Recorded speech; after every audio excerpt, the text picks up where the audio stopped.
Opération réussie pour les pompiers de Flac qui ont pu convaincre une adolescente montée sur le toit de son collège à abandonner l'idée de commettre l'irréparable. Les funérailles de Farhan Sorabali ont eu lieu aujourd'hui. Il est décédé dans un accident de la route hier soir à Phoenix. Bœuf des parties nocturnes d'un détenu au centre de détention de Bakwa en présence de sa famille, Kouchraj Le Chigadou avait été arrêté pour avoir opéré une usine artisanale de fabrication de drogues synthétiques. Une nouvelle épidémie d'Ebola fait 17 morts en République démocratique du Congo. Bonsoir à tous. Les pompiers de Flac ont réussi une opération délicate ce mercredi après-midi, celle de convaincre une jeune collégienne montée sur le toit de son collège à abandonner l'idée de commettre l'irréparable.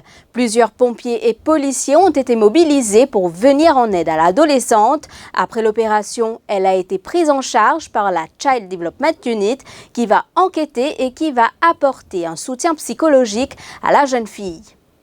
Quand on a réussi à luguer, nous avons un étudiant qui est au 3e étage. Et cet étudiant-là, tu peux bien trembler, tu peux bien paniquer, il est au rébeau bâtiment. Et à tout prix, il ne veut dire pas que c'était avec lui, il peut être seul l'école. Nous faisons 45 lits, nous prenons beaucoup de temps avec lui, nous expliquons. Mais à tout moment, il veut redire même. Il ne veut dire pas que c'était avec lui. Il veut dire, moi, il parle tout la police. Il veut dire, moi, il parle tout sur le professeur. Il veut dire, explique-nous, qui nous a fait pour ta fille. Mais là, il nous, il parlait sur la case. Nous dit, bon, pas un tracas, nous passons sur la case. Tu viens que nous pompiers, nous là, nous pas accueillir toi. À chaque fois, quand nous faisons que c'était nous faisons un petit pas, il peut faire un pas, il peut que c'était à l'arrière. Nous nous convaincre, nous dit que les filles, assise-toi. Assisez, nous pompiers, nous pour là. Et là, il peut dire, nous, pas de chef et tout. Il peut extra excité. Il peut, à chaque occasion qu'il peut gagner, il peut que c'était net avec le bâtiment. Que tu aies l'air, il aura point, que il perd l'équilibre, il tombe à 100%. Mais seulement nous, pompiers, nous divisons une équipe à deux. Une équipe en bas bâtiment, ils mettent trampoline partout, les ronds à bâtiment là, et tout le monde pompier en bas, s'ils tombent, ils peuvent tomber dans la trampoline là. Et là-haut, il y a une équipe qui est ensemble avec moi, qui nous peut continuer avec lui. Et en plus de ça, j'ai deux madames pompiers avec moi. Ces deux madames pompiers là, je peux jouer ce rôle d'une certaine façon, que je peux essayer de convaincre cette fille-là pour ne pas jeter. Convaincre-les. Parce qu'à l'air, nous disons, ok, non, c'est nous causer. Nous disons, nous avons une bouteille de l'eau, nous donnons, nous essayons, quand possible, détourner sur l'attention, jusqu'à une arrivée en l'air. Nous amène deux camarades de classe sont ensemble avec moi. Nous finissons, briefement camarades là. Nous disons, si je essayer de dire que c'était avec lui, mais trappe sur l'armée. Première affaire, trappe sur l'armée. Nous, pompiers, nous pouvons finir, en ce moment, nous finissons mal. Et il arrive là que vraiment, ce camarade, que c'était lui, là, il peut concentrer sur ce camarade, il peut guetter ce camarade, comment il fait un pas devant, ce camarade il ne trappe plus par devant et moi je ne trappe plus par derrière.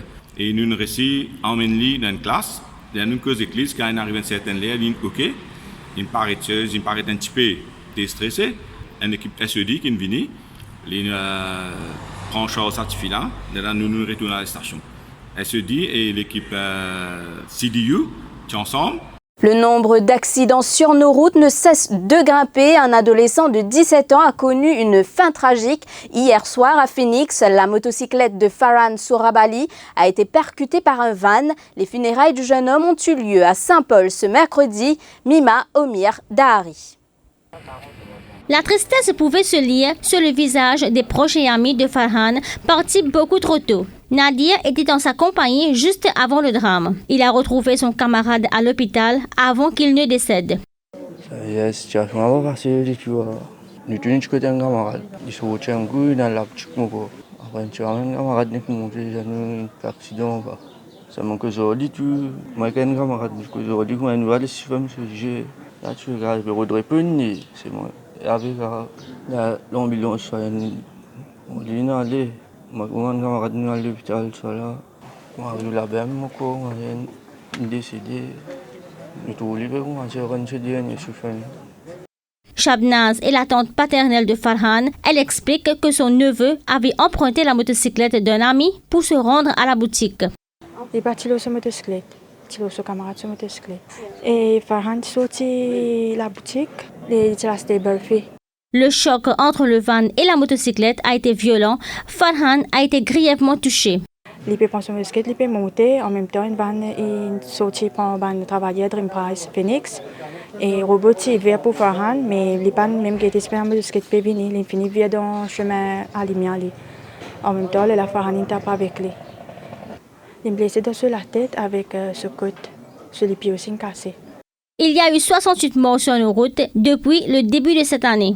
Kousraj Lechigadou aurait célébré son anniversaire alors qu'il était en détention au centre de Vakwa. C'était lundi dernier en soirée et des membres de sa famille étaient également présents. C'est le Central CID qui a fait cette découverte après avoir ouvert une enquête sur des allégations de faveur accordées à ce détenu. 7 policiers affectés à ce centre de détention ont été entendus cette semaine. Par ailleurs, les caméras de surveillance ont apporté une autre information. Kousraj Lechigadou aurait quitté sa cellule pendant toute une nuit le mois dernier. Cet habitant de 4 bornes, vous le savez, a été arrêté pour trafic de drogue récemment. Dans la série de rencontres en marge de la présentation du budget 2018-2019, le Premier ministre a rencontré en début d'après-midi les ONG et les représentants des consommateurs. Jayan Chelum de la CIM a fait une série de propositions en vue d'améliorer le quotidien de la population. Compte rendu, Kavina Ramparsad.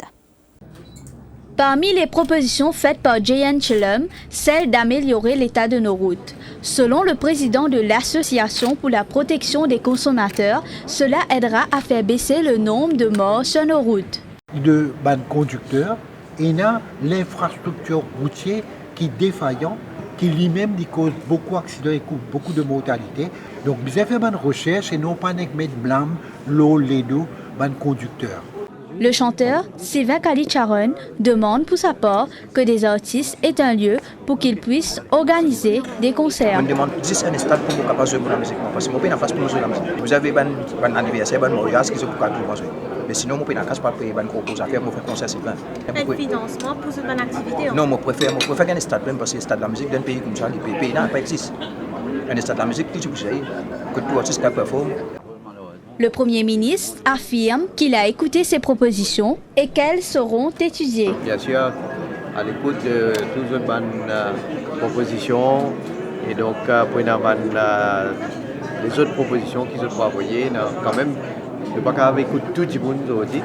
Mais je dis faire les points les plus fondamentaux, les plus importants.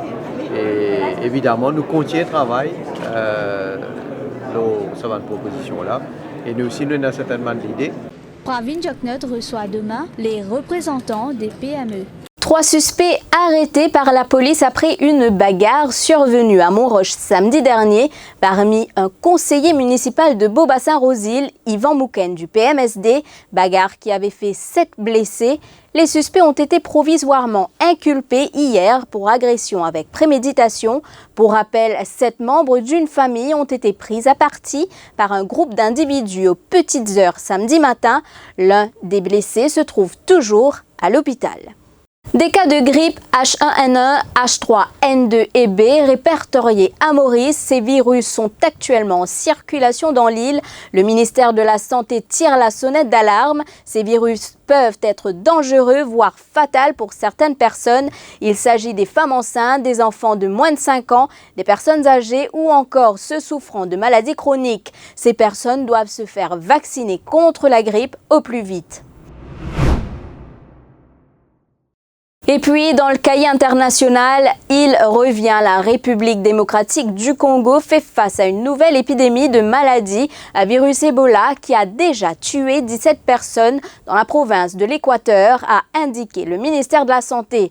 Une équipe du ministère de la Santé, appuyée par l'Organisation mondiale de la santé et Médecins sans frontières, s'est rendue sur place dans la ville de Bikoro, l'épicentre de l'épidémie.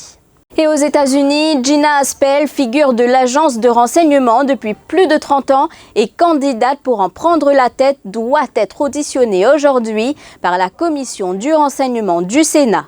Après le départ de l'ancien directeur de la CIA, Mike Pompeo, qui est devenu secrétaire d'État, Donald Trump avait proposé pour lui succéder cette femme de 61 ans, controversée pour son rôle au début des années 2000 dans les programmes secrets de torture. C'est ici que prend fin cette édition. Merci de l'avoir suivi. L'information en continu sur le www.defimedia.info.